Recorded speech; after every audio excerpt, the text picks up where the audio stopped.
Hey everybody, how are you doing? Welcome back to another episode of Now We're Here, a very special episode of Now We're Here.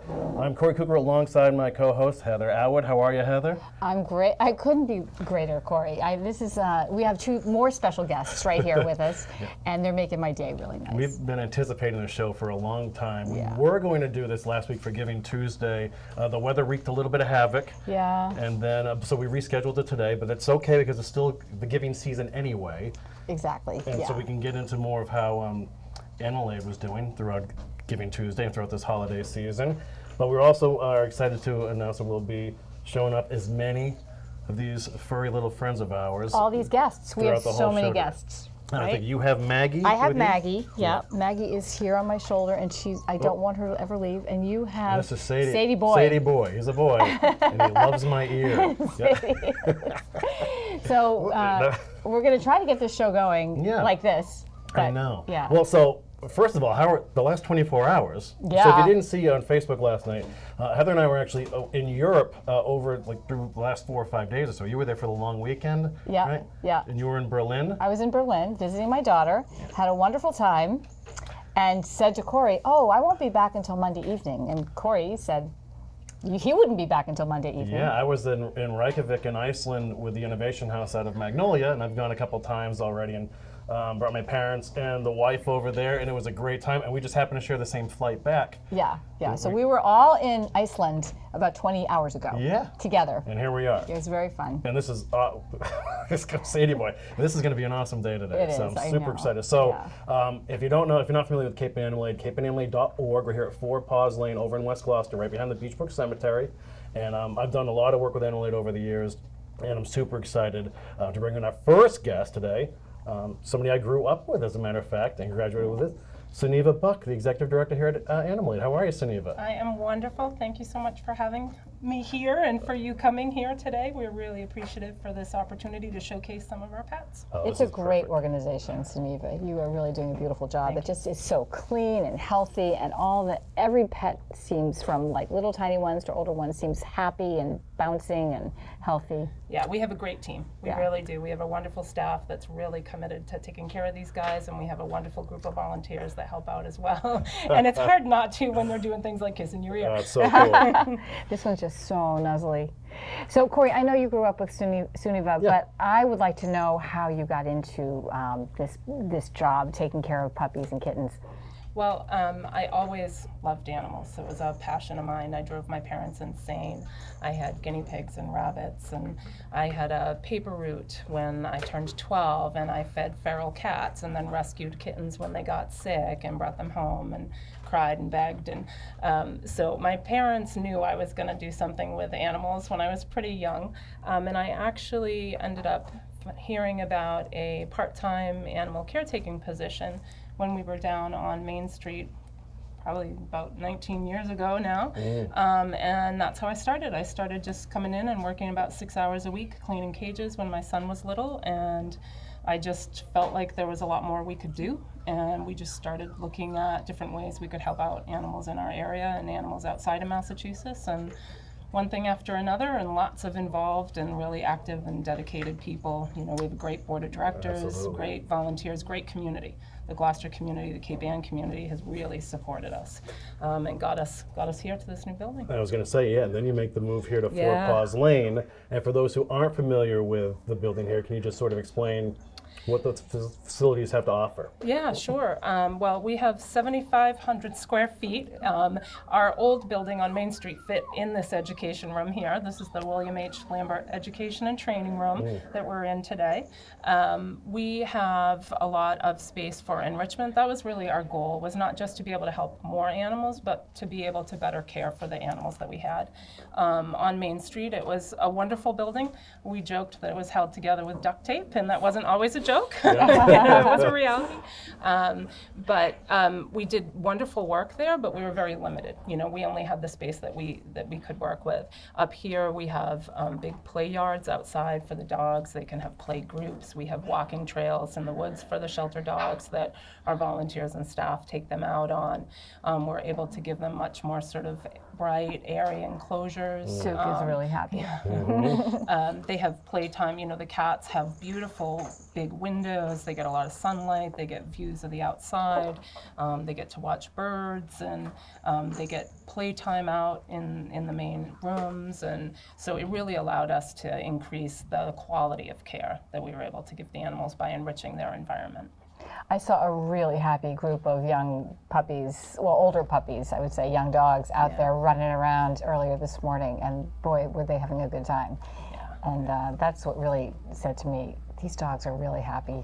Yeah, really it's healthy, important. happy. Yeah, it's really important for their mental health, you know, for them to be able to have that time outside and playing with other dogs, and they learn skills and they learn, you know, how to interact, and it also makes them tired. And if you have dogs at home, you know, a tired dog is a good dog. Right.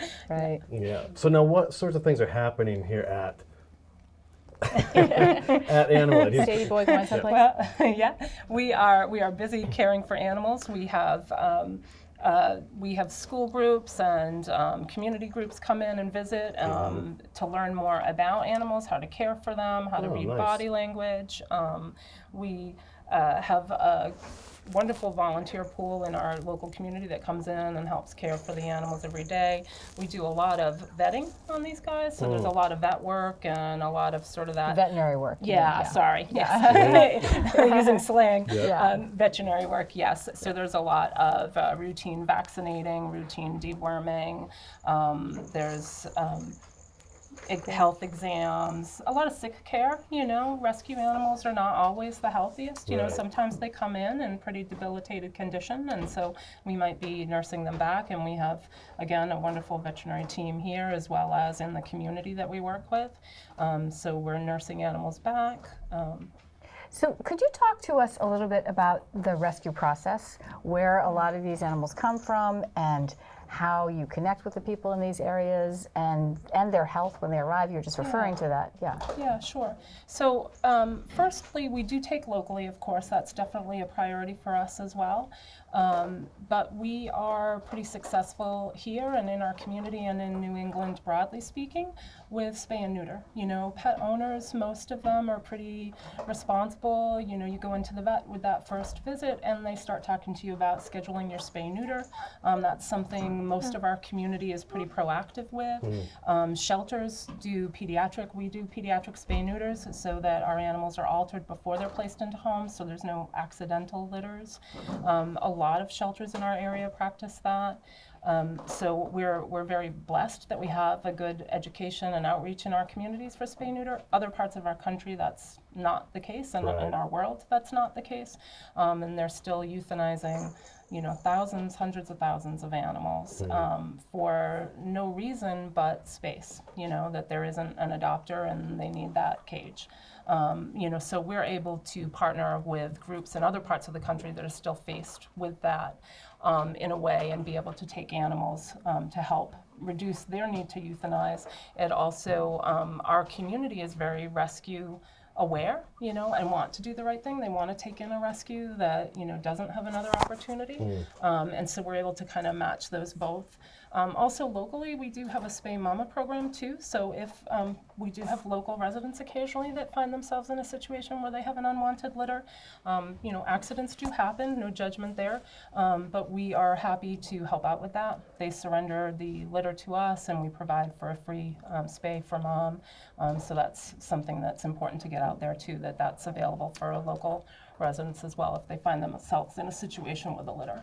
But back to our transport programs, we partner with specific groups, and so it's not quite as easy sometimes with social media. You know, you see a post about, you know, a death row animal and, you know, please take this, and while we would love to help everybody, we can't. We do have to be pretty specific about who we're working with. We build a relationship with our rescue partners. There's basic veterinary care and a holding period that we ask them to do on their end to ensure that the animals are healthy, healthy enough for transport. So there's a lot of sort of nursing and routine care that they're doing with the animals when they originally rescue them. And these are places like Georgia, Texas, Virginia, North Carolina, South Carolina, Puerto Rico. So we take animals from a wide variety of places, but we work with very specific groups in those areas. Right. Well, now what's the story with these guys here? These guys, these are our babies. So their mama is Zoe, who's a very, very sweet girl. She's a houndy mix. And Zoe came from Texas. So our partners, Chances Rescue and Relocation in Texas, reached out to us, Tiffany. She sent me an email with this picture of this very sad-looking houndy dog with a big belly and said, I don't really have foster for this. Are you guys able to take her? And if not, and she needed to go to a shelter, the odds are that she'd be euthanized probably the same day. And we knew she was pregnant with these puppies. Yeah, we knew she was pregnant. So I put out the appeal to the staff team and said, what do you guys think? Because it's a lot of work on them, to take care of a mom and a litter. And they all said, absolutely, send her, and she was found at where there's a feeding station. So the rescuers can't always take every animal, but they do what they can to help out. So sometimes that is just being a consistent source of food, putting food in locations. And unfortunately, sometimes people will abandon animals there where they know somebody's feeding and things like that. So in this case, the rescuer went and did the feeding, and then Miss Zoe turned up one day, and after she fed and got in the car to drive away, Zoe chased her crying. And she just said, I can't drive away from this dog. And so she put her in the car, reached out to Tiffany, and Tiffany reached out to us. Yeah. So that's kind of Zoe's tale to get here. She was supposed to come in November, beginning of November. She was supposed to leave Texas on November 4th, but she decided to deliver puppies on October 31st instead. So she Happy was, Halloween. happy Yeah. Halloween. Yeah. Trick or treat. Yeah. So she was supposed to get here pregnant and settle in and have time and all of that, but nothing usually goes as planned with rescue.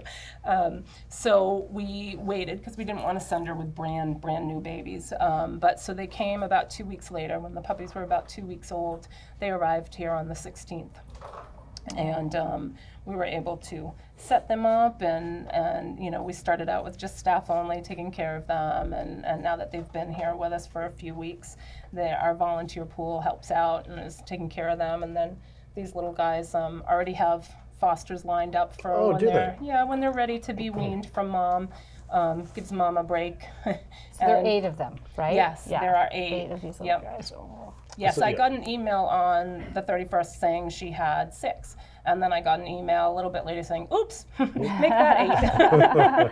There was 2 latecomers to the crowd. And now they're about 6 weeks old, right? Yes, And then how would the, adoption process work? Are they old enough to be adopted now? Or? No, not until they're at least 8 weeks. Okay. So what happens is that typically they start weaning between 6 and 8 weeks. That's when they're nursing a lot less and they're eating more and more solid food.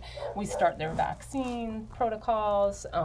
They start learning things like walking on leashes and getting a little more active in potty training and things like that. And then after they're 8 weeks and they're, our veterinarian will do an exam, make sure everybody's healthy enough. They'll be spayed and neutered between 8 and 10 weeks, typically, as long as they're healthy and they have a good body weight for their age. And then after their spay-neuter surgeries is when they'll be available for adoption. Okay. Sometimes when they're fostered, they kind of get scooped up by the foster homes, and that is understandable. Those are the folks that are doing the direct care. So occasionally you'll see animals here that never make it to public adoption because they are adopted by other staff members, volunteer staff, fosters, or sometimes even the veterinarian clinics that we work with. Yeah. So now if people want to learn more about these pups in general or just Cape and Animal as a whole, how can they do that? Yeah, they can actually check our website. It's got a lot of good information about what we do, our adoption policies, procedures. Our pet list is tied into our website, and that's tied into our adoption software. So it's really current. If you check our direct list, you'll see a list of animals that are available right now, and they disappear as they get adopted. So if somebody's interested in one of these puppies, certainly keep your eye on that. Occasionally we'll, especially where these guys have been popular, we might put something on Facebook as well to let folks know that they're going to be up for adoption too. Gotcha. And so any given month, What sort of turnover do you have here with the puppies Yeah. and kittens? And It can vary so it's amazing much. the numbers yeah, that you do here. Yeah, it really can vary. I mean, we can have, 60 to 160 animals depending on the Wow. need, depending on grouping. So if you think about Zoe and these babies, now they're in one area that might otherwise house one animal, but because it's a mom and babies, there's 9. So our population can really vary greatly depending on who we have. But adoption-wise, the same thing. It sort of depends on who we have. Sometimes it can be, a little bit seasonal depending on what's going on. Like if people are just heading back to school, it's not always the highest adoption time, but sometimes, the breaks over the holidays, families that have been thinking about, adding a pet and adding a family member think it's a great time. They have some vacation, so then adoptions might pick up a little bit. Yeah, what's awesome is whenever we have events or festivals, you make a point to have Animal Aid be there with adoptable Yeah. Yeah, animals. we love that. Yeah, and every time it's happened, and this was for years, every animal got adopted. Can you talk about actually, I don't know what kind of statistics there are for the health benefits of having a pet in the home? Well, I'm not a doctor, so I'll disclaim that. Yeah, sure. Not a medical doctor, and don't play one on TV. But they certainly reduce your blood pressure, spending time with animals. That's been pretty well documented. They're definitely a stress reduction. I know myself, if I'm having a sort of a high stress day, maybe there's some complications or things going on that I'm, feeling a little overwhelmed by. Literally just kind of taking a walk through and spending a couple of minutes putting my face in a cat condo with somebody Having or Duke sitting with kiss a your puppy. chin. Yeah, having Duke give me kisses. Yeah. Really lovey. Yeah. And right, so they definitely add a lot to our lives, that's for sure. And what I know you were talking about how generous this community is. I would love to hear a sort of big grand statement on what it means when we take good care of our animals. Who does that say we are?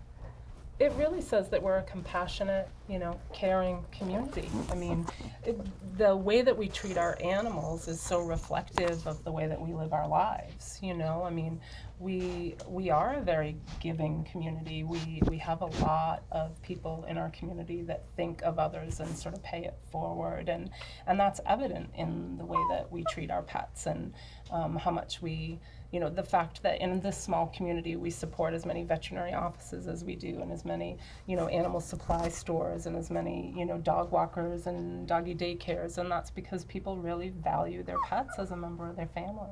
I think it's a great point, and I think it's a testament to the community and to you, Sunniva, and the group here at Animal Aid for what you've done. I mean, it's literally like one of the true beacons in the area. People adore Cape Ann Animal Aid and the work that you provide for these little guys. Yeah. Well, it's these guys. That's Yeah. what people adore, and that's what we all need. We need a little bit of this love, and I mean, you have a rough day, and you turn around, and these guys, they don't care. They're just so thrilled that you're there, and that you're taking a minute to talk to them or pet them, and it's really about them. And bringing them from other parts of the country where maybe it's just not as easy to provide this care. Yeah, and it's one of those things that, I think sometimes people get a little confused about and don't understand, and think, well, why are you taking from there? There's local. And local we take care of too, but we're taking from there too because these puppies would not be here. Right. If we weren't there as an outlet for these animals, they would be euthanized. They do not have the adoptive homes that we do, and that's significant. And all of the groups that we work with are active in their areas, trying to, educate and increase spay and neuter and educate people on the fact that, animals are important and they need to be treated in different ways. So they're working diligently in these areas of the country that we're taking animals from. But until that message has really translated across, we don't feel like we can just turn our back on puppies like these guys. And they are literally driving back and forth from Texas to Massachusetts, right? With there's ground. Most of what we do is ground transport. So folks drive up with the animals, and they care for them throughout the ride, and then they get here and they get loaded. We have isolation areas. The Department of Ag in Massachusetts requires us to keep them in isolation for 48 hours. They have health exams by our veterinarian, Dr. Alex Beckett and Dr. Lee Powell, both come to our facility and work doing exams. Dr. Beckett is our director of shelter medicine and is on our staff, so he sees most of them on a pretty regular basis. So they're held in that 48-hour ISO period, and then if they're healthy after that exam, then we are allowed to sort of release them through the rest of our programs. And that's why sometimes, especially with social media, you might see animals that are, on the way or coming up and they're not available yet. Well, because there's a whole process that they go through first. We really have to make sure that they're healthy and ready to join the general population. Well said. Okay, well, I think Maggie might need a little break. Maggie is having Getting a little antsy she's a little there. whimpery. Well, Sunniva, we appreciate that. We'll have you back in a little bit to All talk right. more about Cape Thanks so Adelaide. much. Okay. Yeah. And Sadie, I don't know if you want to hang out or not. I'm more than happy to keep you here. Yeah, I think Maggie would like Maggie to would return like to to. her I can mom. take Maggie. Mama. So let's fix my shirt. Yes. Don't take the shirt, Maggie. Yeah, right. They do have There sharp you go. little I know, nails you're when they're all at right, this sweetie. age. All There right. we go. What a good girl. We love Maggie. Oh my gosh. That little face. How are you going to keep Sadie Boy? Are you tearing up, Heather? Yes, it's very hard. It's very hard to hold these little babies and then let them go. So, Yeah, that was Sunniva Buck, Yeah. Executive Director here at Cape and Adelaide. Now, come on in, Rebecca. yeah. We're now joined by Rebecca Bayliss. has more. Oh, wrapped up in a Rebecca, little towel. what is your official title here? I'm Director of Development and Communications. Oh, yeah. And I've known you for a long time. We've done a lot of work Yeah. together over the years. And this is just another cool chapter. And who are you with today? This is Abby. Abby's a little girl from From that, the 8. Yes, from that 8. Yeah. She's She's a little shaky, a little nervous. They all start off a little shaky. And yeah, then they do. I think before it's you know, their, they just start nibbling on your ear. Yeah. I think their nervous systems are developing too, and it's, So how did you come to Cape Adelaide, Rebecca? I started as a volunteer back in 2004. Yeah, so I was in college and wanted to do something to help the animals, and got hired as an animal caretaker, and when I graduated college, public relations manager, and kind of worked with the organization throughout, and here I am. And how many pets do you have at home? I have 3. Yeah. I have 3 dogs. Yes. Did they come from Cape Adelaide? Of course they did. Yes, I have 2 Chihuahua mixes and a Beagle. So yes. Literally He is chewing in my ear right now. He's- We found Sadie Boy's I first can share, chew toy. but I think he loves you.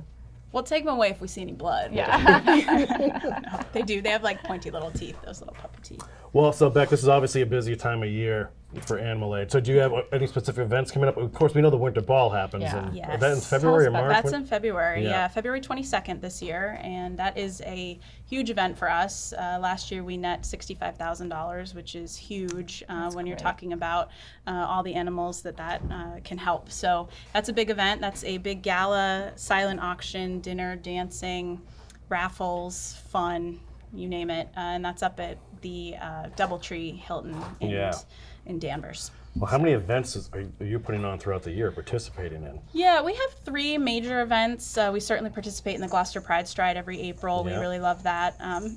So cute. That little tail. I know. We also do Night Without a Family, which just happened in October, which Right. folks might be familiar with, where we have people stay overnight. I'm not familiar with that. Oh, Heather, you would Oh, you would wow. love this. Well, maybe next October we can convince both of you to participate. Whoa. I'm there. Now tell me do you know it what is. this entails? It is staying night without- overnight. Yeah, staying overnight in the shelter as a dog or cat would. So we had some Gloucester City councilors participate this year. I'm doing Our it, but board In a you're president. cage. Yeah. You'll be in a Yes. cage for the Yeah. night. Yeah, Cage? yeah. So it's literally it's an But exercise. It's probably miserable. We'll and put out fun fresh at the same newspaper time. for you. You'll be fine. We let you use the restroom. Yeah. But it's an exercise in really helping folks to see the care and attention that we put into the animals here, but also how important that is and why funding is helpful in those areas. So we like to provide enrichment and different activities for the animals. It's not just about here's your bowl of water and your food and here's a bed and just sit tight. Like we're gonna find you a home. It's about making sure that we're stimulating their mind and providing them with like Cory here to entertain them. No, it's about more than that. We really are dedicated to the enrichment of their lives, whether it's teaching them a new trick or giving them some new toys to sniff out or taking them on different walks, going All I for can see off-site is you, Cory, adventures. learning a new trick, sniffing out. I'm ready for some new stuff. Yeah. Yeah. Well, can I mention that those are animal like specific events that you're hosting, but you Yes. participate in dozens and dozens and dozens of events throughout the year. Easily, it feels like 100. I think it's over 100. It's got to be over 100. Yeah. We do participate in a lot of community events, and they range from visits. We've done visits to local colleges or high schools around finals time to kind of do that therapeutic pet thing where they can visit with the pets in between that's finals. important. We go to community festivals and fairs, craft fairs. We've done anywhere that we can get the word out, and people who maybe hadn't considered adopting might consider doing that. And also folks can learn more about our work. But we love to be a part of that. The community on Cape Ann and beyond is just so supportive. So. Well, Sunniva mentioned the fences out there and maybe aiming at getting some larger spaces to run. What are your goals, your economic goals for in the next couple of years? Yeah, well, we've done a lot of growth since we moved into this new facility in 2012. So I think you move in and it's like a new house, and you kind of get settled into the bones of it, and then probably around that 7-8 year mark you go, it would be really nice. And that's kind of where we're at right now, is sort of looking to the future and what we can do. So, I hate to say anything in specific because we really have a great committee of board members really working really hard on that right now. But those are some of the things that we're talking about for sure, is how can we improve upon our play yards. There are some obvious spaces for improvement where there's been some wear and tear, some fencing and things like that. But, we're also looking to maybe eventually bring vet care for the animals in-house and have a surgical suite. Cool. So again, we're just investigating a lot of that, and we'll be sharing a lot more news on the full direction and process when it's all sorted out. But we're going to be looking to the community as well and doing some strategic planning. So we'll be reaching out and asking the community to share with us what Cape Ann Animal Aid means to them, and attack on the mic. Is Sadie Boy speaking into the mic right now? So yeah, we've got a big future ahead, but certainly fundraising is so important to the work that we're doing. We have a $1.2 million budget, and you break that down, that's $120,000 a month, but it doesn't always break down that easily or that equally, and so we get a lot of donations at the end of the year, and There's a lot of no's for him to play with. we get a lot of donations at the end of the year, but we're really, our goal financially is to really start to stabilize that and have some revenue that can come in on a regular basis. So our monthly giving program is a great way for that to happen. And how was Giving Tuesday this year? Giving Tuesday was Amazing, fantastic. right? Oh my gosh, thank you. Little Puppy says thank you. And people can also help out by volunteering too, right? Yes, Do you want to talk about your volunteer program? a little bit? Sure, yeah. And I would love to touch on that because probably people are watching saying, yes, I want to volunteer I wanna there. hold yeah, I know, right. and we really appreciate that. We are just welcoming a new community outreach coordinator to our team next week, That's actually. great. So that person is going to oversee the new volunteer program. So we'll be able to relaunch everything. We're going to redefine the way that we've worked with volunteers, have some more specific job descriptions and tasks and activities so that we can accommodate everyone, whether it's they have 2 hours to give once a week or they just have maybe 1 hour a year. We want to be able to find a place for them. So stay tuned for the new year. That's going to be a big change for us and a huge help. That's awesome. Well, Beck, join us later on. Yeah, As we wrap come back. things up. I'm Yeah, gonna go with tuck more this puppy animals. in. Yeah, we need more. We need Yeah, we more, need more, more. more. Yeah. Heather, you need another animal. I do. I'm Yeah. missing. I feel like I'm missing one. All right. So, Well, got I'm one gonna out there. I'm gonna take Sadie Boy, the little nibbler over there, I and know, it's working on my ear still. So I think we have Shelly Nicastro next. Oh, right? Shelly's on? Awesome. Yeah. See you, Sadie Boy. Oh. all right. The new shirt, ruined. Did he pee? No, No. He just chewed. scratched it up a little bit. Yeah, that's fine. Hi, Shelly. Shelly Nicastro, Essex Birchall Pet Supply. Welcome back. Thanks. This is fun. We haven't met. I'm Heather. Hi, Heather. Nice to meet you, Shelly. How have things been for the holiday season so far, Shell? It's picking up. It's getting busy. Yeah, really? Yeah. What are like specific things now that pet owners are looking for in the holiday season? Oh, Wait a no. minute, can we back up? I go need to ahead. know what Shelley's pet bird supply. I know where That's it his is. Bird Shop Pet Supply. It's yeah, bird exactly. and pet supply. Yes, exactly. So just give us a quick history of the bird and pet supply. Yeah. You've So been there it's a been long around time. since about 1978, 79. My sister and I bought it just 11 years ago this month. And we supply everything you need for your pets. So birds, wild birds, cats, dogs, small animals, reptiles. We have some aquarium products. We have a shed with chicken and horse feed. We do a little of everything. And you're So- right on 133 in Essex there, Yes. right? Yeah. Yeah. They're right by the Schooners Market, Yeah, right. right in that same Right. spot. Yeah. So now the holidays are here. Mm-hmm. Are you finding that there's specific things that pet owners are looking for? Oh yeah, they're buying treats for their dogs and cats in particular. Yeah. Because you were asking before we went on, like, well, what gifts? are What people- does somebody give their pet for Christmas? And what do you not give your pet for Christmas? Yeah. That's probably the more important question. I don't know what you don't give them, but most people will come in and renew the toys, the toy supply. Okay. You know, you get that basket full of old, nasty, chewed up toys, and they get new toys for Christmas. Yeah. We have nice range of toys. We have Christmas toys. We have the old standards that people like to have year round. Big dogs, small dogs, cats. What's the best seller for a dog? Oh, you know, everybody's different. Yeah. You know, everybody has their preference of what they like, you know, so we have some Santas, we have some gingerbread men, we have rope toys, you know, hard chew toys. Because We I'll love always everything. come in. It seems like it's every Christmas. We have a big dog at home. One of them is really have a really 160, big dog. 170 pounds. Yeah. So we always want to give him like that brontosaurus leg of a bone that's there, and then it's literally gone in 5 minutes. Oh. So I always ask Shelley, like, what is going to keep this dog occupied? There's a tire, Yeah. a real tire, So we've no. you got like that jolly ball. It's for horses. Yeah. It almost looks like a medicine ball with the like a tether ball. Wow. With the handle built right into it. Yep.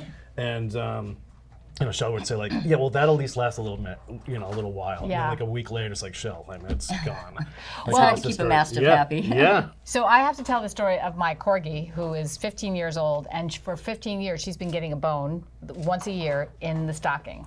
And that dog sees the Christmas tree coming out. Oh, and they she's know. like, oh, it's time for know. my bone. No kidding. It starts with a tree, and she They knows. love presents. Yeah, yes, that she does. So why do they chew the eyes out of all their little toys? Just because they can. They go for Really? the eyes, they go for the Yeah, squeaker, the then they gotta squeaker. gut them, take all the guts out. Totally, yeah. Yeah, the squeaker is weird. It's really, they're Isn't it going for the weird? kill. Yeah. Yeah, then that's out. Yeah, we find that's the first thing that usually comes out. Right. And then the stuffing. Yep. Yeah. Yeah. Just Yeah. couch And then you cushions just got, you know, then the roadkill eye. left. Yeah, it's shrapnel, Right. pillow shrapnel all over the place. Exactly. But you know what? They have so much fun with that, you know, and that's good fun for them and good enrichment for them to be Yeah. able to do that. Yeah. Yeah. So now you're also servicing, like we said, a lot of local farmers. Yeah. So they're doing their feed and all that too through Essex Bird Shop. Yeah, we have hay and shavings and straw, so we have a lot of backyard chicken farmers. Sell a lot of chicken feed. And you have your own horse farm as well, right? Yes, The family yes, does? we Yeah. do. Yep, Yeah. And how many horses there? we have 4. Really? Yeah, That's awesome. right in West Gloucester. I was going to ask how many animals you have. So 4 four horses. I have a dog. He's 13 and a half. Yeah. I have a cat who's just over a year.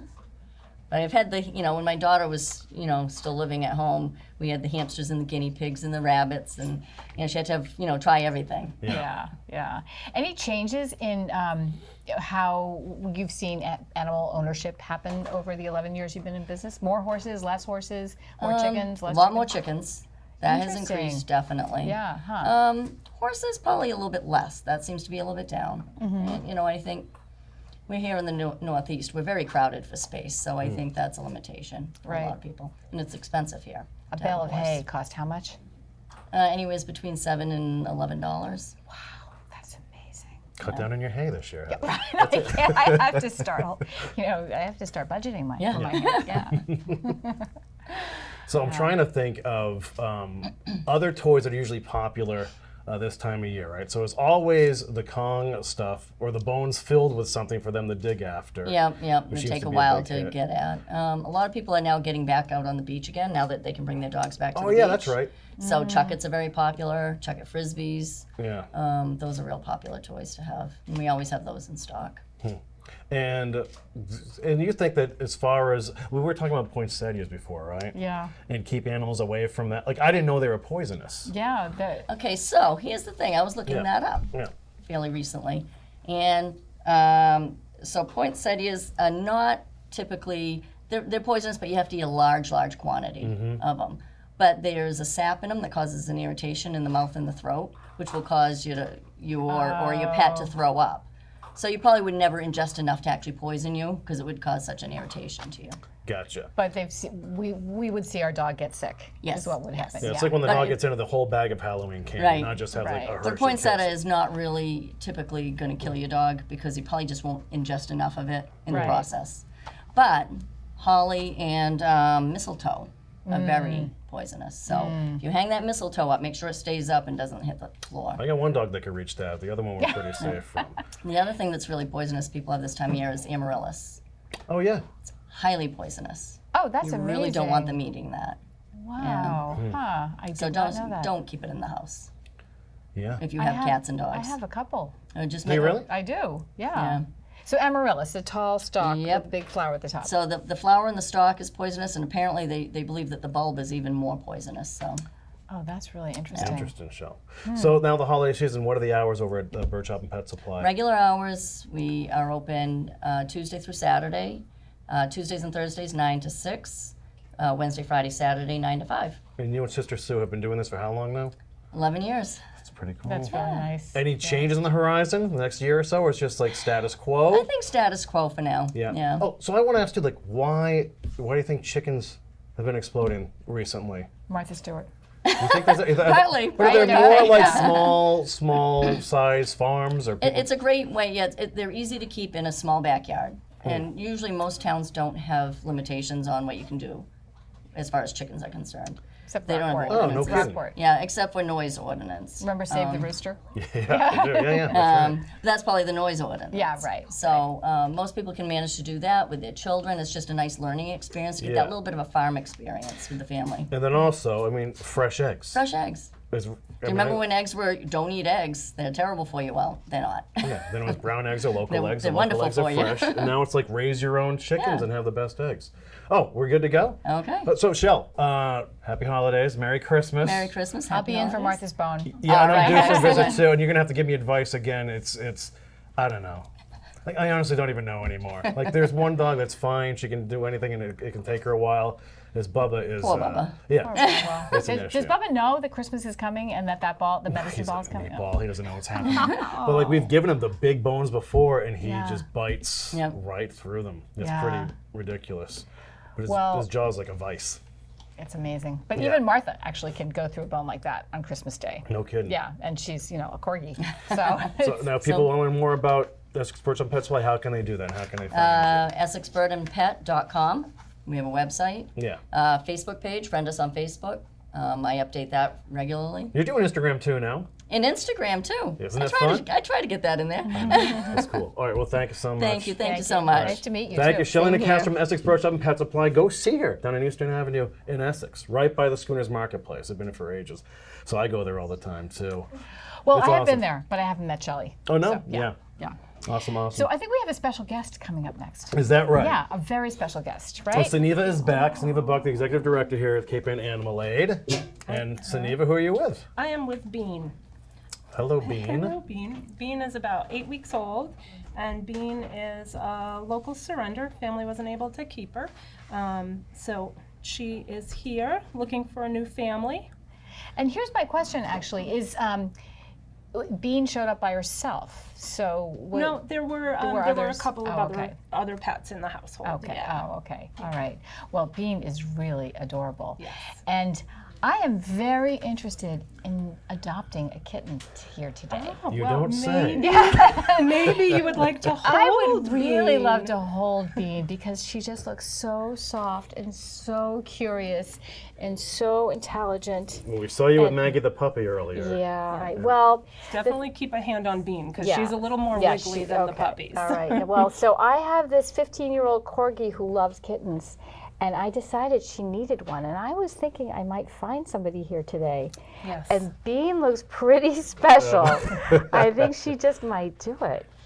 So now, what are you looking for in a kitten, Heather? Like, what qualities sort of stand out to you?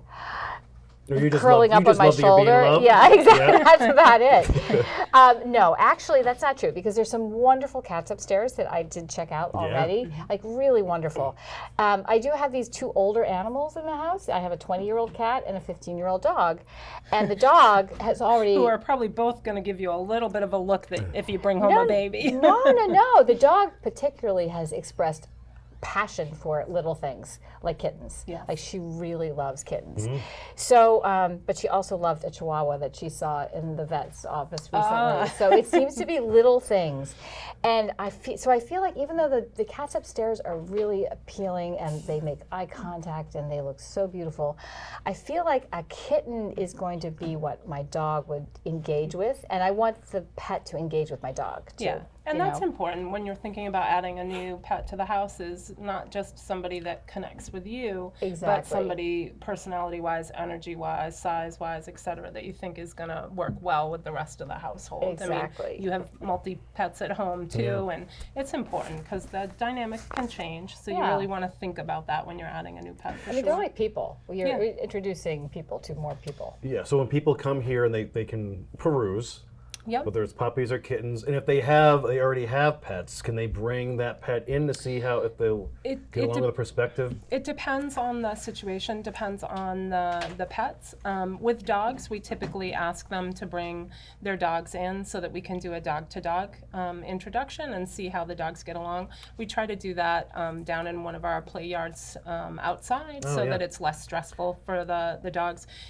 Even though we're a wonderful place, 2 dogs, we are suspiciously like a vet's office or something, so that sometimes they get a little stressed out coming in. So we try to do that visit off-site or down in the play yards. With the kitties, the introduction is more something that we talk to you about how you're going to do in your home. If you're trying to introduce a cat to a household that already has some cats, we recommend keeping the new additions separate, usually for a 2-week period. They tend to be much more sort of scent-based, and so letting them get used to the smell and the sounds of a new kitty tends to make the transition go a bit smoother. Yeah. So I should be thinking about that with my cat. Yeah, because- yeah. Right. Just give Has your them- cat shared a home with a kitty before? Only for a short period of time, and this cat is incredibly easygoing. I mean, the most easygoing, friendly cat I've ever known. But she wasn't thrilled about the kitten. But she wasn't. She just sort of went and moved on. Yeah, It and- wasn't super difficult, you know. For most of them, they do work it out and they get Yeah. along. It can just take a little bit longer sometimes than we, as the pet owners, think Want it it to should be, or want yeah. it to. Yeah. So it's just a slow introduction. It's about managing that, and especially when you're adding a younger animal, a kitten or a puppy to the household, and you have older pets, it's really managing that younger pet and not allowing them to be too annoying to the older pets. Right. You know, their energy level is different. They're young. They don't have a lot of Right. manners. They can Yeah. be rude, you know, very inappropriate, jumping on the older pets, things like that. Right. So it really, the responsibility is on you as the pet owner to try to manage that and make sure your existing older pets are really comfortable. They're still getting all of your attention first. With a new one in the house, it's very easy for us to focus on that little one as the new, cute, adorable, but we don't want our existing pets to feel left out. Right. Well, let's talk about some of the ways the community can help out Cape Animal Aid, not just throughout the holiday season, but Yeah. moving forward in 2020 and beyond. So if there are several different ways that people can help. We talked about perhaps a reinvigorated volunteer effort next Yeah. year. Once the new director's in place. If there are people looking for adopting now Yeah. or pitching in, how can they go about doing that or learning more? So folks that are interested in adopting, that are thinking about adding pets to their household, absolutely, you're welcome to come in and visit us when we're open. You can talk with any of our staff about that process. You can check our website. All of our information's listed there as well about the adoption process and policies. Really, it's spending time and having conversations. Kind of being able to really interact with some of the animals, talk with the staff and volunteers that care for them, and see if that's going to be the right match for your household. Support, donations, financial support is always appreciated. We also can use supplies. We have a current list on our website of supplies as we Okay. need them. Does anything come off the top of your head? Things like paper towels, dish soap, hand soap.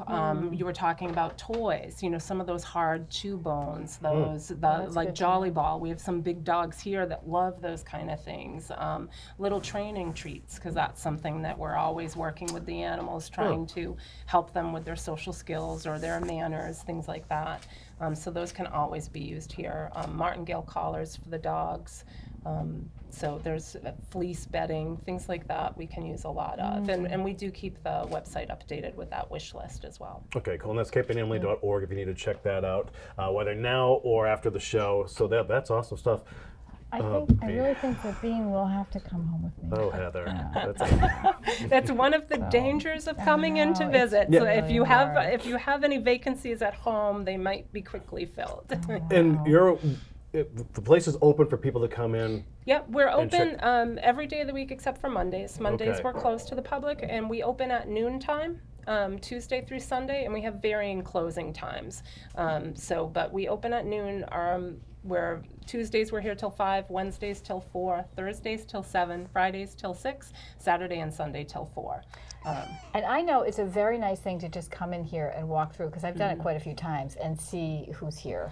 Yeah. And just sort of say, oh, maybe that's the one, or maybe I'll think And about sometimes it. it does. It takes a few visits, and I always Yeah. encourage people, if you're not feeling that connection 100%, you know, come back a different day, visit again. You know, we do same day adoption, so it does mean, right, that an animal you're looking at could be adopted later in the same day. I know you had that experience in the past. But I always say to try to kind of keep a Zen philosophy to it, that if it's meant to be, you'll kind of feel that connection when it is. Yeah, well, we said at the top of the show that we've had this date circled in the calendar for a long time. And as soon as we walked in, we were bringing the equipment today. Heather fell in love, Becky fell in love, Lisa fell in love, Alana fell in love. I mean, Perfect. it's a great place to be. It's very comforting, very soothing. It's an awesome environment for these little ones. No, you're not going to jump down. No jumping. So protective already. Right. All right, well, thank you, Sunniva. All right, Again, thank I know you you so have to much. run Yep. somewhere, but we really appreciate you having us here today. And hopefully you'll have us back at some point, too. Yes, we would love it. Yeah, Yeah, leave us a- especially in the spring, we can maybe spend some time outside too. Oh, that would be fun. I love seeing those dogs running around out there. That'd be really fun. It's really beautiful space that they have to play in. Yeah. And are you going to hold on to Bean for now? Well, I guess maybe I'm just worried that Bean is going to jump while we do the rest of the interviews. So maybe I should. Sure, I can take Bean. yeah. I won't go too far. Please, thank you. Okay, all right. And we'll talk about Bean's name later on, right? Sure. Yeah. Yeah, and I can think do we that. have some other kitties that we can visit with in a bit too. Oh, yeah, if let's you'd do like. that. Yeah, we would love that. Yeah. In fact, we could. Do you want to do that now, or? Yeah, well, we have Lisa let's on. talk to And we'll Lisa. talk to Lisa. Yeah. And then, we have Lisa Robinson from Wellspring is here joining us. So how are you, Lisa? It's good to see you again. Thank you for coming. You're Thanks very for joining welcome. us. Happy holidays to you. Thank you. Thank you. And we missed you on Giving Tuesday, which was last week. Right, with We the had a snow. snowstorm, so we couldn't do that show. But Right? yeah, so this is a repeat of Giving Tuesday. Yeah. Still Tuesday. It's still Tuesday. And we still hope people are generous. Yeah. And we just had our big holiday store this past weekend. Right. So I would have talked about that last Tuesday, but now I'll just talk about how wonderful it was. Yeah, please do. Tuesday. So tell us sort of what that was all So I'll about. tell you what it's about. It's been going on for a while through Wellspring House, and essentially what we do is families on Cape Ann can shop for their children. They would pay $2 per child, and they get a large, medium, and small gift. And then for another $1, we give them a $20 gift card to Market Basket or Marshalls or Target. And then they get to pick out a free brand new book for each child. And so what we do is we make appointments for each family. So they call up in advance, we make appointments, and then we have personal shoppers, volunteers come and assist them carry their toys. We transfer our building into a toy shop, which is wonderful. That's So I don't know if wonderful. you've seen our building, it's from the late 1600s. So all the Yes. rooms Yeah. are created into like little themed shops. Oh, that's Very So cool. people walk around with their scheduled appointment time, so it's relaxed. And then when Yeah. they're finished, they can sit and have something to eat, and we talk to them about our programs and sort of let them know about all the free education and job training programs that we offer. That's nice. And for So- those who really aren't familiar with Wellspring, if they're looking from outside the area, can you just sort of explain, give us the agency and what Sure, Wellspring's all sure. about? So Wellspring started about 39 years ago. It was one of the first shelters in Massachusetts. It was actually before the state had a shelter system. So there were a group of friends that were at a local church in Peabody, who were talking about, how can we help? How can we provide social justice? And stumbled across the building, decided to purchase it together, opened it, and the first woman walked through in need. And for a while, the women actually lived in that building with the founders. But eventually we've purchased another building in downtown Gloucester, and we house 5 families at a time in that shelter, typically a mom and maybe 1 or 2 little children. And we have 5 locations that we work out of now. So we've really grown, and our mission has become to provide housing for people that have a housing crisis, but really we're about providing an opportunity for people to earn more money so that they can be self-sufficient. So we have a slate of programs that we offer. We have job training. We teach English to about 100 people a year, newly arriving Americans, through our partnership with the library. Oh, that's great. We have a job training program in partnership with Salem Hospital. We have computer, math, and English classes at our headquarter location, and those are all free. We have a great relationship with North Shore Community College, an articulation agreement that allows people to get college credit from taking courses with us. So people can really take that next step towards towards being financially secure. Could you just name a couple of the job training programs? Like, what sorts of jobs are you? So we have one particular job training program, and it's called the MediClerk Job Training Program. And it's held at Salem Hospital, so they lend us a classroom. It's 15 weeks, and students learn medical terminology, some Excel. They do some job shadows in the hospital, and during that 15-week period, they also do some shadow days and have a small internship. And so typically somebody would enter the program maybe making minimum wage or working at Dunkin' Donuts or somewhere, and that's okay, but they want to have a career that they can advance in. And so at the end of 15 weeks, they typically will get a job within 6 months within the hospital system. I think our placement rate's at about 85%. Wow. They typically will earn 50% more than they were making prior. But the best part is they're now part of a system. So they get 19 credits for the coursework with us at North Shore Community College. That's halfway to their associate's degree. Plus, after a year at the hospital, they'll get tuition reimbursement, but they'll get benefits and a chance for advancement. So that's been one of our most successful job training programs. Our classes, our classes are held during the day and in the evening. We're pretty flexible, and I think that's what's great about Wellspring is we're very nimble. So we used to only offer courses in the day, but now we offer them 2 nights a week. So computer classes, it may be somebody like me who just is in a career and they need a little more computer technology and information to take the next step. And these educational So we have something for programs, everybody. They're all free. They're happening year round? They're happening year round. They're in sessions. They're happening right at 302 Essex Ave, right down the street here. And they're year round. Yeah, you sign up for a session, and we have one-on-one tutors available in the classroom. So, yeah. That's great. The MediClerk training program is offered 3 times a year, 3 15-minute training programs. And through the library where we teach English, that's ongoing. We have classes and we have one-on-one tutorials.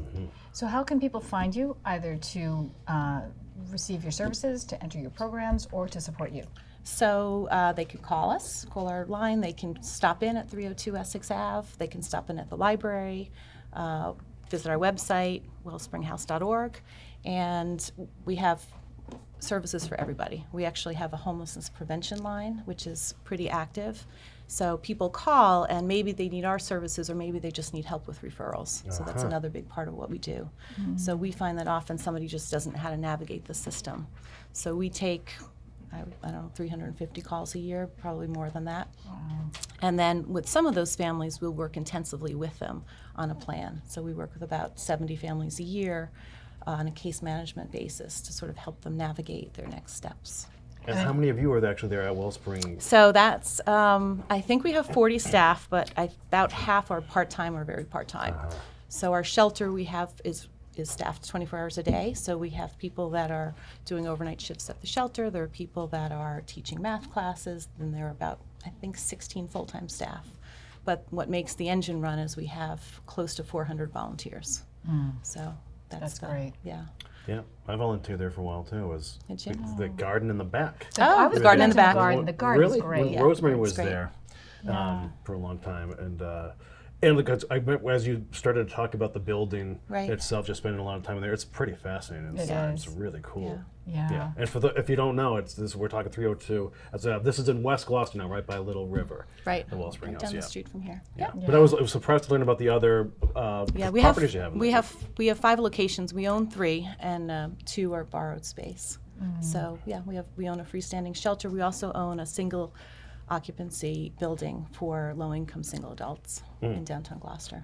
Oh, that's great. I know affordable housing is such an issue in this community, and I heard someone from Wellspring speaking at that talk a couple of weeks ago, that it's just getting harder and harder.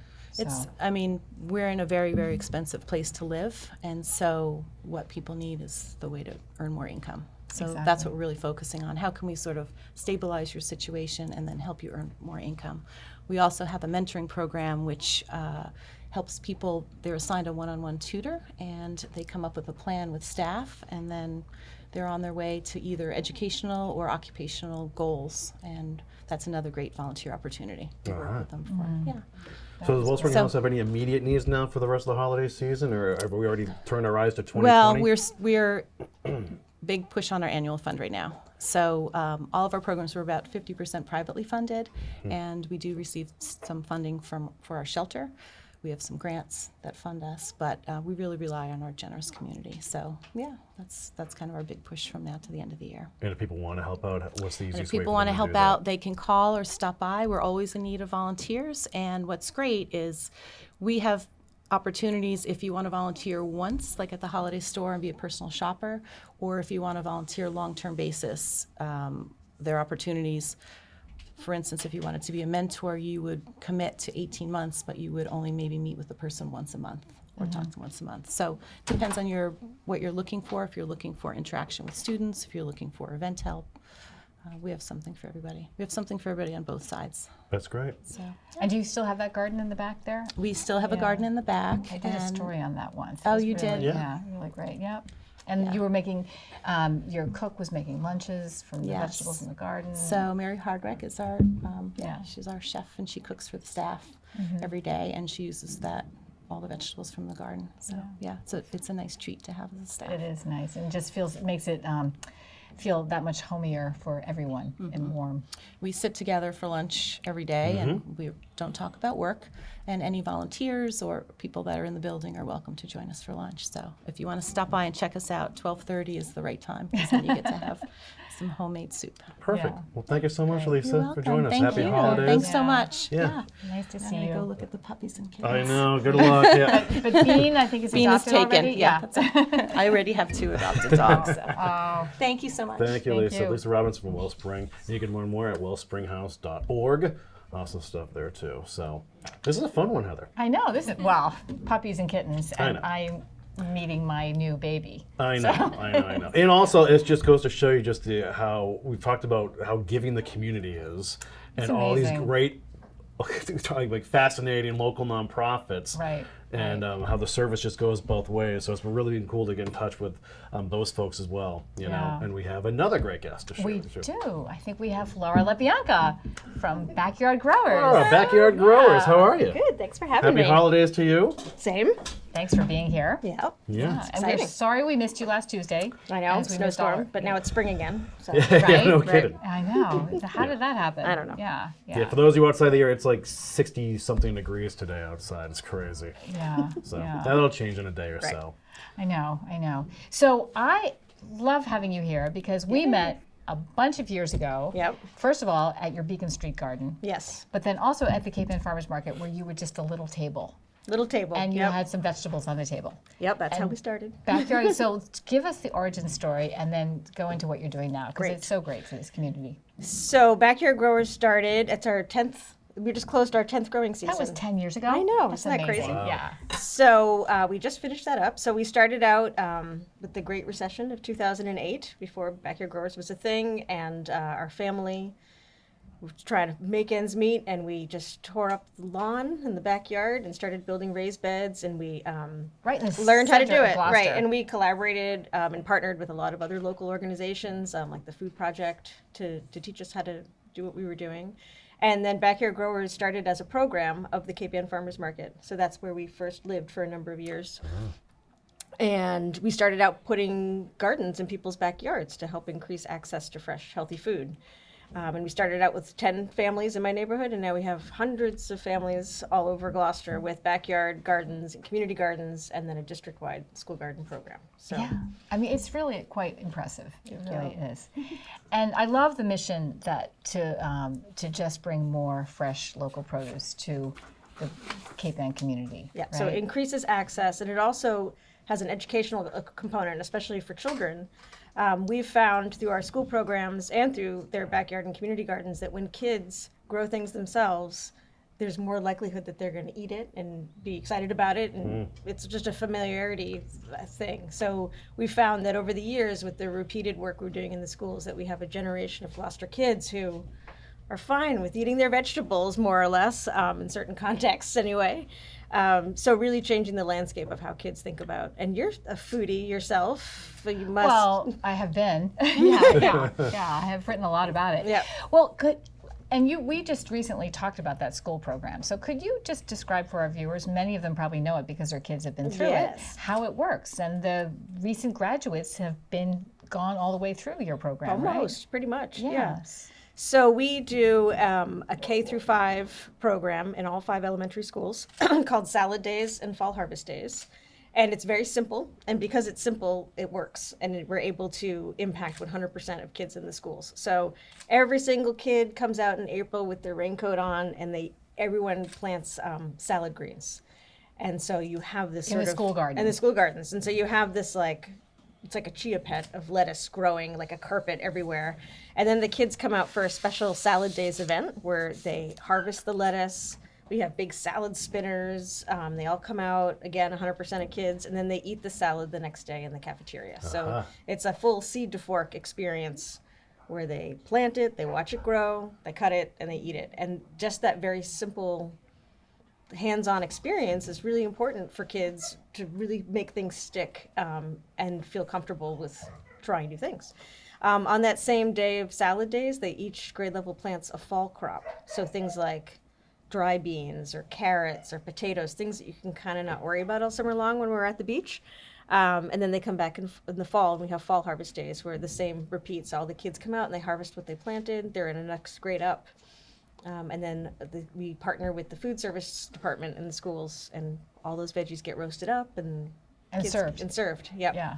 So that's Salad Days, Fall Harvest Days. That's our signature program, and we've actually replicated that program in multiple school districts in Massachusetts. So from our little teeny nonprofit, we've had this incredible impact because of our program design models. So fabulous. That really is. It really Cheers is. to that. And I love that every single kid in the Gloucester City schools has been through that program at this point. Yeah. Yeah, right. And then you have other programs that Yep. are putting gardens into really great places. Yes. Where it's necessary and it's working, right? You wanna Yeah, talk so about we that? work in various neighborhoods in Gloucester to put in gardens and then connect with people. So we're really about training people on how to grow their own food. So we don't produce food, we train people on how to grow their own food. So just training people around a lot of resources, providing seeds and seedlings. And we have an incredible mentor program where volunteers from the community, we train them in how to mentor our gardeners. And it really creates this beautiful connection to help people really be successful around growing their own food. So that's a really important piece of that program. And our backyard garden now is quite focused on older adults. There's a need in the community for older adults to have services, and so that rose to the top for us. So those are the folks getting backyard gardens in our program. So these are gardens that you're putting in, and so that they can grow their own food once Yep. again. And Yep. I think a lot of people have sort of rediscovered their the gardener in them. Yes. Maybe I think Yep. I sort of heard that. Any great stories you want to tell about one of these successful gardens? Well, one of my favorites is when we were first doing the Fall Harvest Days program in the schools, and it was one of the schools, I think it was Veterans School, and all the kindergartners come out, and it's like their third day of school. You know, they just started, and they gather around the bed. They're a little bit like not sure what's going on, and I start talking about how, you know, we're gonna harvest these carrots that are in here, and this girl looks at me like, this lady is not so bright, doesn't know what a carrot looks like. She's like, there are no carrots here. What are you talking about? And I was like, let's check it out. Let's like reach in, and then we're gonna grab onto whatever that is under the ground, count to 3 and pull it out. And it was 1, 2, 3, and carrots and dirt in the air. And just that look on the girl's face If there was a carrot she down was there. like, whoa. It was like mind blown. It was that connection of like, Yeah. the root is food and it's under the ground. And it's like, it was just one of those aha moments we have as kids where you make the connection with something. Yeah. And so it's just a small piece, but I think it's those things that really start to, and then you come back to the garden and you plant the next thing and then you become an expert. And so what we found is really just that repetitive piece and that familiarity. You know, we're like, kids, what are we going to do today? They're like, well, we're going to plant salad. That's what we do. That's what we do here. That's what we did in the 3rd grade. Right, we did know it in the all 4th about it. grade. Yeah, right. Yeah. So they've become experts. And so after 5th grade, when they go to O'Malley, and 6th grade, we have a really cool unit where they grow popcorn. And that's another mind-blowing experience, that popcorn is in fact a plant. Exactly, right. Yeah, and it looks like an ear of corn, Yeah. but maybe not quite. Yeah. Right. And so what's interesting at O'Malley is that we integrate the program with the curriculum. That's sort of the mandate of the school, that we do that. So we work with the science teachers to really incorporate popcorn into their lessons. It's really cool, and the kids pop That's popcorn. really cool. And then in 7th grade, they grow wheat, which is epic. And then they go through the whole process of winnowing the wheat and grinding it, and they make flour, and then they make bread. And That's a huge process. yes, it is. Yeah. Yeah. I have harvested wheat. Yeah. It's so hard to do. Yes. That alone, that one little step. Yeah. Yeah, and winnowing. I'm impressed. Yeah. And so, and then that is, we work with the social studies teachers to incorporate it into their Dawn of Civilization class, because you're going to talk about wheat if you're going to talk about Yeah, that. right. So we really try to meet needs, and we really rely on the community to let us know what they want and try to respond. So Very cool. So what is Backyard Growers hoping to do in 2020? so many things. Yeah, what's the next step? So one of the things, now that we've finished our 10th year, is we really want to re-engage around our community building work, where we want to get more garden mentors involved. We want to work with our gardeners to have them be leaders within their garden, to really build capacity and sustainability within these sites so that they kind of really belong to everybody. So it's kind of a soft thing. Yeah. But it's like trainings and convenings and getting people together in different ways to really build that resiliency in communities. And then we have some very specific projects. We're finishing up a permaculture garden at the high school that's going to have perennial food plants in there. We're working towards starting a project for the 8th grade to finish out so that all of O'Malley has. Oh, so you got 6th and 7th covered. Now you need 8th grade Yes. covered. Yeah. I don't like it when there's one interesting. little thing. Yeah, not right, covered. right. Yeah. So, and then a whole bunch of other, projects, but those are some of the big ones. So are you looking for mentors, or should we Yes. be inviting people to connect with you? Yep. So we kind of gear back up again in terms of that work in January, really early. So anyone who's interested, you don't have to have tons and tons of gardening experience, but you have to come with some and then be willing to be trained with our method and sort of our philosophy on how to work with people. And we've just had amazing people. I mean, we really rely on our volunteers. We have volunteers coming and working with us in a variety of ways, and it's really an important piece. I of know what we in do. one of your videos is a very tender moment Oh, when yes. one of those families talks about how important the mentor was to them. Yeah, yeah, it's really nice. So Lara, if you need people to get in touch with you, how can they do that, or learn more about Backyard Growers? So they can reach out at info@backyardgrowers.org, or to me directly, Lara, Lara, at backyardgrowers.org, and we can go to the website, backyardgrowers.org.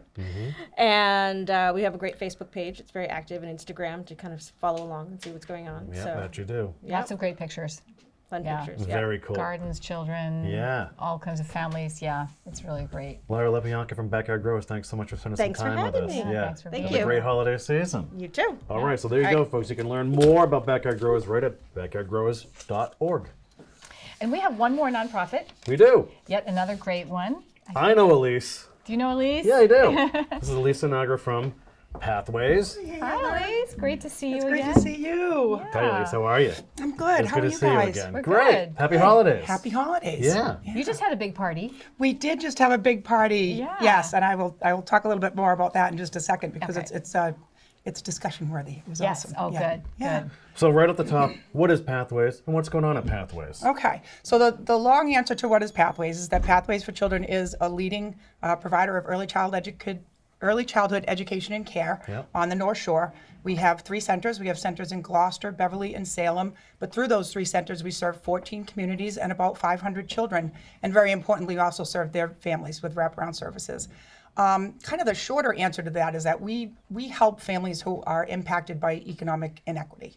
And we help them in a really broad ranging and, like I said, kind of holistic and wraparound manner. So yeah, we've been doing that for over 50 years. We just Right. celebrated our 50 years, yeah. Yeah, cheers to that. It's awesome. And in Gloucester, you're right on Emerson Ave. We are right on Emerson Ave, we're right across the street from the Open Door. Yeah.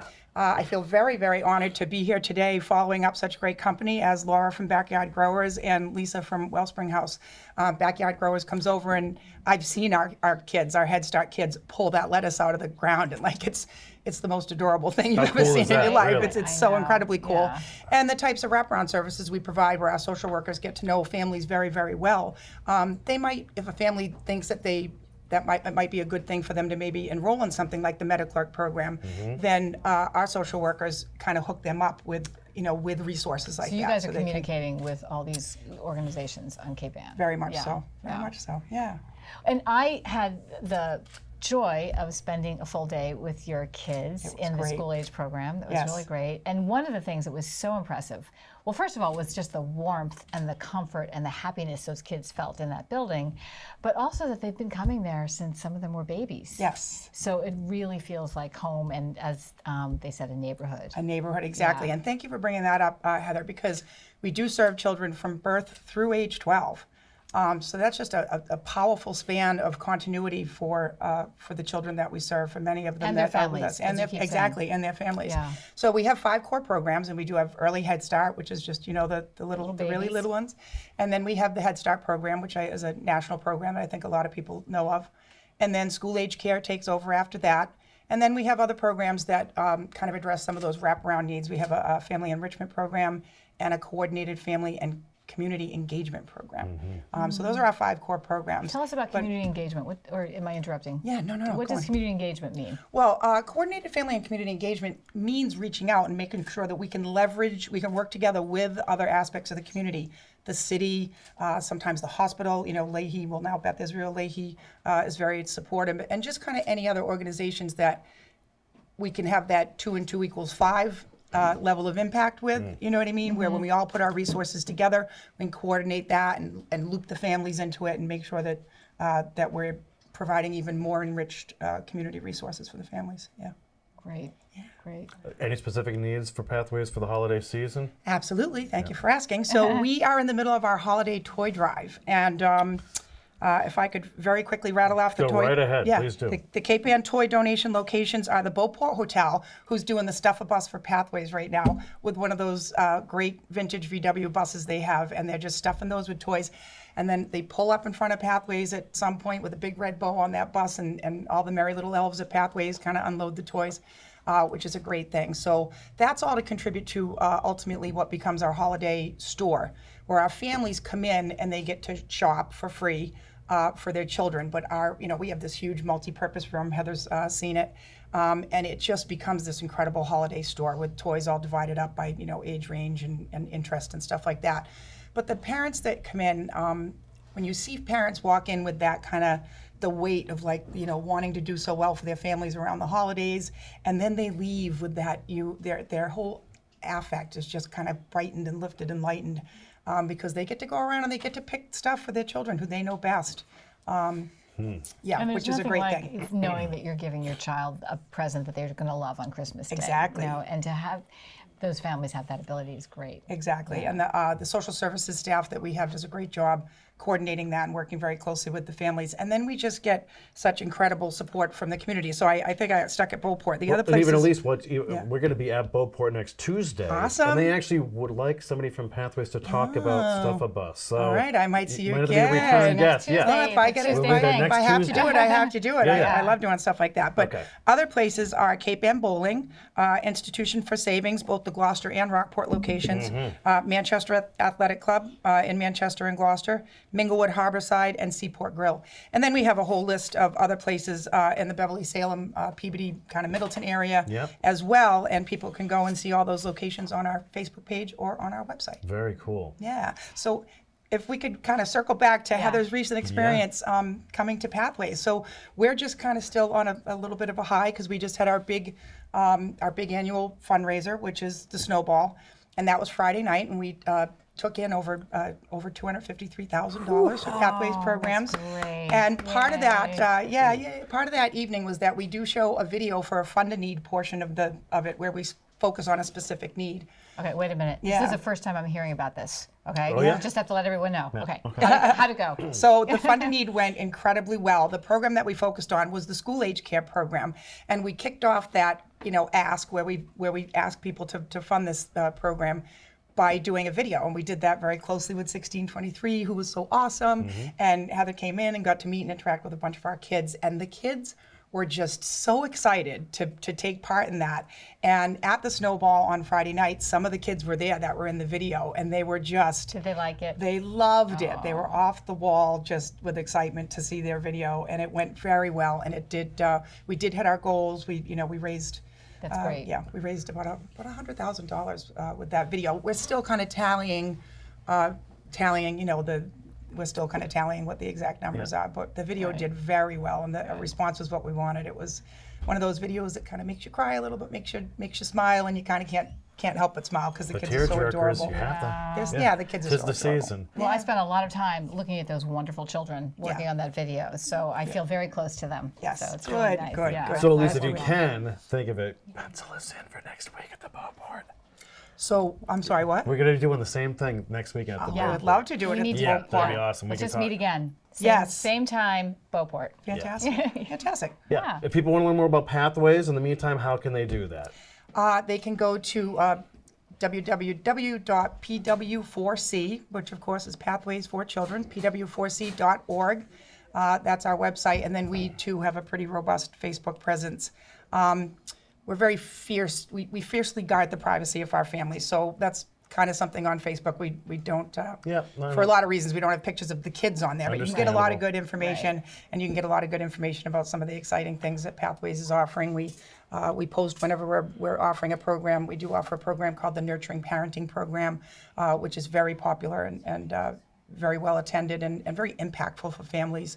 And we have that always on, up on Facebook and on the website whenever one of those is coming up. That's great. I would say it was one of the most impressive programs I've seen. I mean, really, to see those kids and their families just love being there, see the whole nurturing experience of it all. You guys are doing great work. Yeah, it really is. It's I feel very honored to be a part of it. So. Elise, thanks for spending this time with us this morning. We thank really you. appreciate it. Thank We'll you, see you Cory. next week, hopefully. Absolutely, Yeah. that sounds fantastic. Yeah. It was great to see you again, Heather. Great It to was see so you much fun too. when you were with us helping out with that video. I loved it. It was really fun. Put me on for the next video. Good, awesome. All right, we'll catch up soon. Thank Okay, you. thank you Elise so Sinagra much. from Pathways for Children. Great organization right there in Emerson and Gloucester, and other locations as well. But that was awesome. And hopefully she can join us next week from the Beauport Hotel, which will be the next episode of Now We're Here. And we will talk about the famous graduate of Pathways. There's quite famous graduates. Yeah, we will too. do that. Yeah. Okay, we have to hustle, Heather. We're up against the clock, Look and who's Bean back. is Look back. who's back. And this is Kara's with us, and Rebecca from Cape and Animal Aid. With the adoption. This is a real thing. We This have is to really make it happening. official. Oh, I'm This doing is it. your cat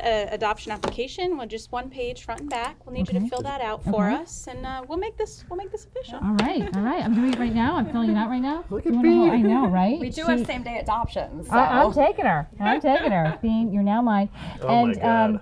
I do kind of love the name, but if anyone has any other suggestions, Yeah. we should put it out there, right? Okay, so we might as well. We're asking the public right now, should we change? Should we give Bean a different name? This is Heather's new kitty. Heather's and Martha's, my dogs. So we're open to suggestions, right? Yes, we we bandied are. a couple We are. names about, but we'll see. Should we tell people what Alana came up with? Yeah, one suggestion was Tuesday, because this is all part of Giving Tuesday, of course, which is very like cool. that. Tuesday, and then Tutu was maybe short for Tuesday. Yep.